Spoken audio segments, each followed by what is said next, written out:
If you have two citizenships, should you travel with both passports? Let's talk about that. This is important because honestly, there's a lot of things to know, and if you've never done it before, there are certain things to consider here, because the fact that you have dual citizenship doesn't mean you have to use it all the time. Also, it might have a lot of advantages, and let's try to find them, because honestly, you want to use both when you can.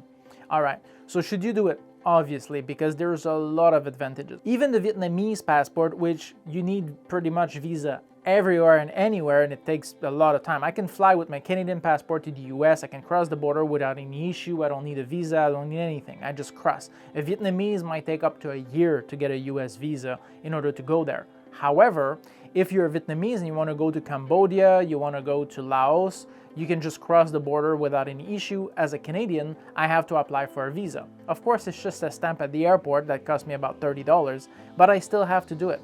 So in this case, it would be easier for me to go. And of course, if I want to go to Vietnam, better using my Vietnamese passport. That's it, makes sense. Going to Canada, same thing.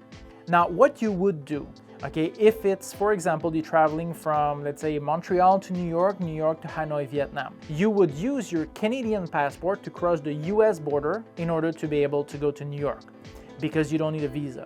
Now, once you're in New York, you're gonna check in at the counter as a Vietnamese.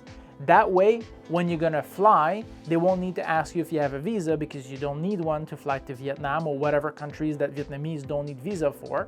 You're gonna fly direct, no issue. You enter the country with your Vietnamese passport.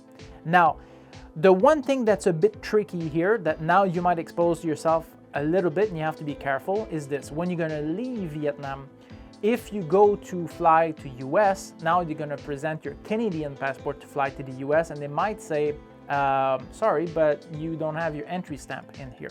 Now you're gonna say, yeah, I enter with my Vietnamese and I'm leaving with my Canadian. Most countries allow it, they don't have a problem with that, but understand that that might be something you'll have to explain.